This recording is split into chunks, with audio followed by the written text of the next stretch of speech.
Welcome to the Charleston Chicks. We are here today with Kelvin Waites, who is a TEDx Charleston speaker, and so much more.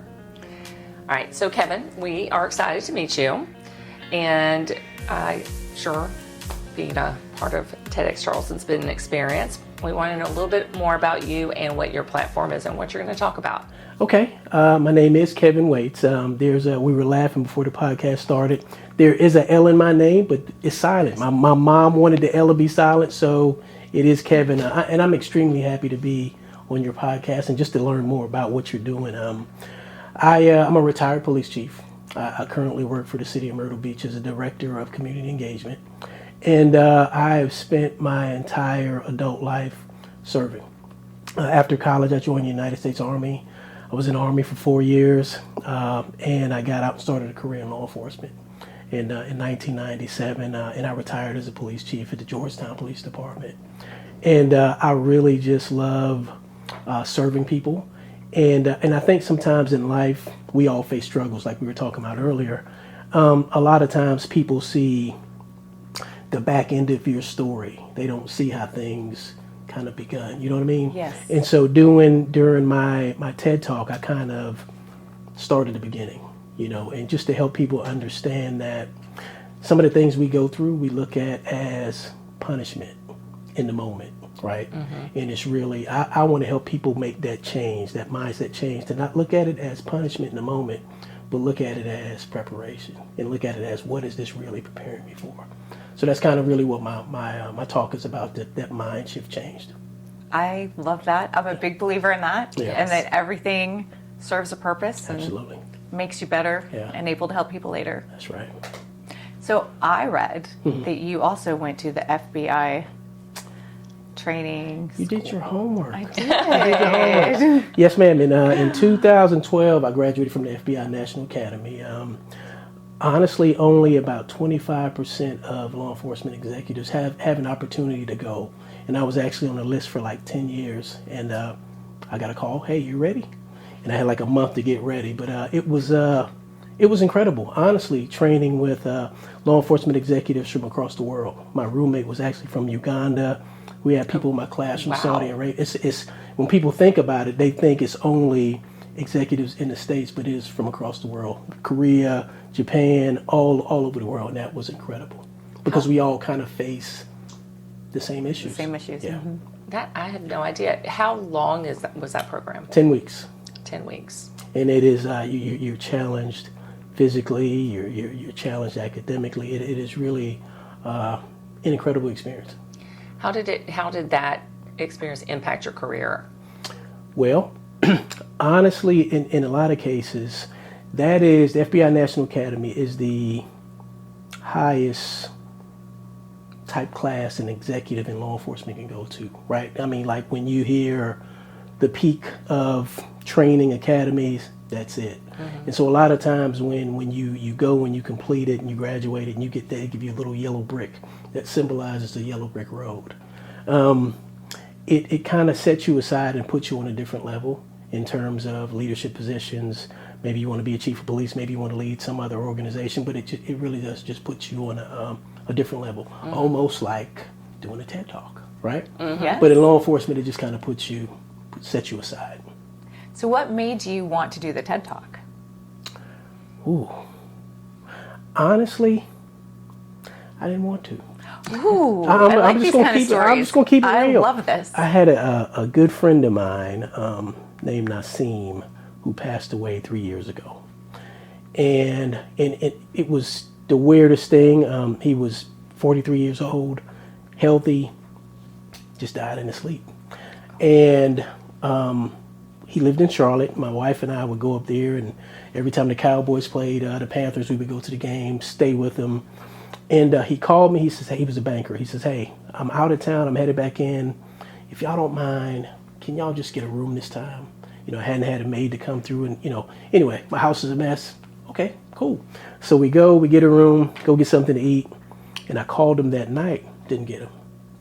Well, jet lag. I'm thinking he's tired. Next morning, it's Sunday morning, it's game time. Couldn't get a hold of him. Finally got a call. He had passed away in his sleep. And so me and him talked about it all the time. He wanted to do it. And I'm like, man, that'd be great. You should do it. And I would push him. And so after he passed away, a year went by, his sister called me. And she says, hey, you and Nassim always talked about him doing this talk. You should do it. And I was like, that's, I told her my exact words were, that's not my hustle. I said, that's not my hustle. I don't. She said, you really should think about it. So I blew it off. I was at a event at Burke High School, and I met a young lady named Jessica Vernon. I was doing a book signing, and she was there, and we were talking. And so she says, you ever thought about doing a TED Talk? I just smiled because I knew, I believe everything happens for a reason. Mm-hmm. And so after that, I applied and not thinking that I would be selected. Because there are a lot of applications. There are a lot of applications, yeah. Mm-hmm. Yeah. And so went through the process, and here I am.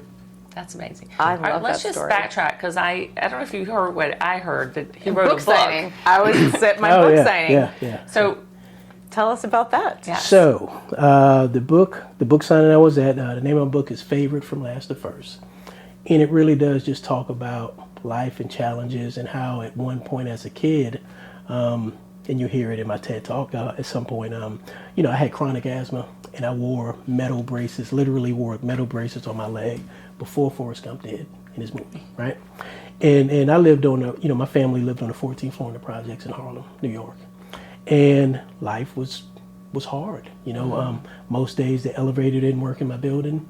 And so with chronic asthma and metal braces, up 14 flights every day.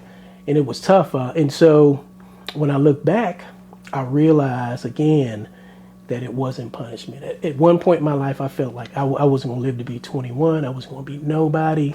My life was a bust. But things changed. And I realized that those 14 flights of steps weren't punishment. They were preparation for what I'd have to deal with later on in life. So the book just kind of talks about that.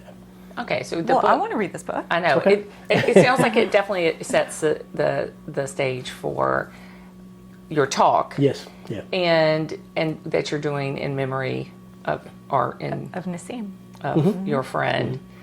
And memory isn't his the inspiration for it. Yeah. To be honest. Yes. What did he want to talk about the same thing you're going to be talking about? Indirectly, yes, because he had a similar, and what caused us to be friends were he had a similar background. New York, housing authority, and when he passed away, he was like a senior vice president at a bank in Charlotte, a big bank. And he made it, what I mean? And so it was about, to answer your question, and I talk about it in my talk, the climb. It was about the climb. Gotcha. And so, yes, to answer your question. Mm-hmm. Yeah. I think that's so important for people to hear, especially young people to hear, because there are so many people struggling who they think this is it. This is just the rest of my life. Yeah. And those struggles really do prepare you for something great later on. Absolutely. Every Monday morning on social media, my Facebook page, I normally do like a 2-minute Monday morning message. And this past Monday, I talked about how life is kind of based on scenes, right? And I talked about how if you get caught up in just acting your role all the time inside of the movie, you kind of miss out on things, right? Because when you step out of the movie and you're watching it, you get a different perspective, And so I try to live by that, pain is temporary, you know what I'm saying? Difficulty is temporary, but we got to step back sometimes and realize there's a bigger purpose. Yeah. Yeah. So when did you feel like, so you talked about, the hardship when you were very young. When did that mind shift happen to you, or was it always in you? I started smiling because I knew no, it was not always in me, but I knew what you were about to ask me. When did the shift for me? How? When? It was after my parents decided, you know what, we got to get these kids out of the city. I had an older brother, and they decided we got to get these kids out of the city. And so they quit their jobs and saved up money, put a down payment on a house. My mom still lives in West Ashley today. And we moved to Charleston. From New York? From New York. I love that. From New York. How was that? Because there was family here? Well, it was family here, Okay. family here. But it was still, it was What a That's big a change. big move. culture shock, big You've time. had big culture shock. Because when I went to school in New York, we went to Catholic school, and it was everybody, every nationality, everybody, and everybody got along. And if they didn't, we had strict people at that Catholic school to make sure that we got back in line. You know what I'm saying? But when I moved to Charleston, honestly, the one thing that I was oblivious to was racism. I just, you know what I'm saying? Because it wasn't a thing there. Was not a thing. And so that kind of hit me in the gut. But on the positive side, I had wore the leg braces as long as I needed to. And my breathing got better. I think maybe because of the climate. And so I started to realize that I was athletic. So I started, playing sports and doing things. And I think that first year, and I talk about it in my talk, and I hope I'm not giving too much away. But the first year, I would play football and do things in the neighborhood. My parents they didn't know, because they still thought I was this fragile little kid. So I was on the down low, wrecking things around the neighborhood. Yeah, nice. So I go home and I'm like, hey, can I play football? No, absolutely what? Are you, not. What? Right? Because they still saw me as, the fragile little kid. And so I begged and begged. And they finally let me play. And so that year, that very first year I played, I remember where I played at. It was St. Andrews Parks and Playground in West Ashley. And I was the MVP of my football team. And I realized, oh, wow, okay. You're good. And I think over time, but still yet, the imposter syndrome, even though you're making strides, I always kind of look back over my shoulder okay, this is a dream. Somebody's going to wake me up. You know what I mean? That always, and I never realized that until 3 years ago. I used to do a podcast, and I would have guests on, and I would always give them the opportunity at the end of the show to ask me a question, right? I'd spend the entire podcast asking questions. Now it's your turn. And just so happened to have my daughter on. And she says, okay, well, Dad, I've watched you my whole life. You're resilient. You never stop. You're always pushing. You're always going. You're always positive. Why do you go so hard? I was like, wow, where'd that come from? You know what I mean? It was a good question. And I really, really had to think about it. And the answer was, I was always afraid to fail. You know what I mean? I was just always afraid to fail. And I realized through that conversation that I personally, even though I had made strides and were doing things, I was playing my life and living my life not to lose, instead of playing and living to win. So that actually changed my entire mindset. But to answer your question, to go back, football, West Ashley, MVP, that's when I kind of realized that, okay, I'm in the game. Yeah. Yeah. And it's I'm probably going to butcher this statement, but it's, you don't gain confidence. You only gain it by doing. Yes. Yes. You only gain, and so you have to do things unconfidently. Absolutely. To gain confidence, to the mindset comes from doing, not from thinking about it. Yeah. Right? Yep. And they flipped the script for you when you did it. Yes. And one thing that I've done my whole life, and I don't even know why I started doing it, but if somebody's listening and they want a secret weapon to give them confidence whenever they're about to do something, I always go back and I have a digital version of my resume in my mind. Not just a resume, but my life's resume. And even today when we did our walkthrough, I've never been on a red dot before, right? But I'm standing there and I'm waiting and I'm like, okay, hell, I graduated from the FBI Academy. Yes, you did. I can do this, you know what I mean? And you just kind of recap what you've done and where you come from, just to give you enough energy and juice to go out and do that thing. You know what I mean? So anyway, You're like, I can do this. Yeah. I've done 10 weeks There you go. in the FBI. Hell yeah. You can do it all. That's right. Yeah. That's amazing. Yeah. So what are you most excited about with this TEDx talk?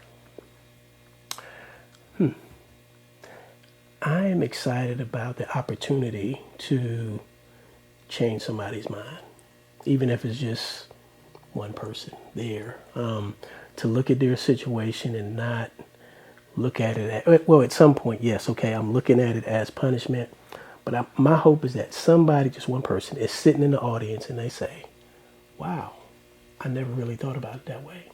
It's not punishment. I'm being prepared. I just got to figure out for what. That's my hope. That's what I want to accomplish. That's beautiful. Yeah. That is truly beautiful. I'm quite sure that's going to happen. Yeah. Hope so. Well, we are Yes. very excited to hear your talk. We will be there. We will be Yep. filming and talking to people. Cool. And thank you so much for talking to us today and letting us interview It you. was a pleasure, and I look forward. I hope y'all somewhere close to the stage when I come off. I can give you a high five. Yes. So And, We'll be right there. We're going to be there. I'm dying to catch some speakers coming right off afterwards, and that moment of whatever that is, relief, ecstasy, Right. whatever. That would be very cool. So Thank y'all so we'll much. see you then. Thank you. Thanks, Kevin.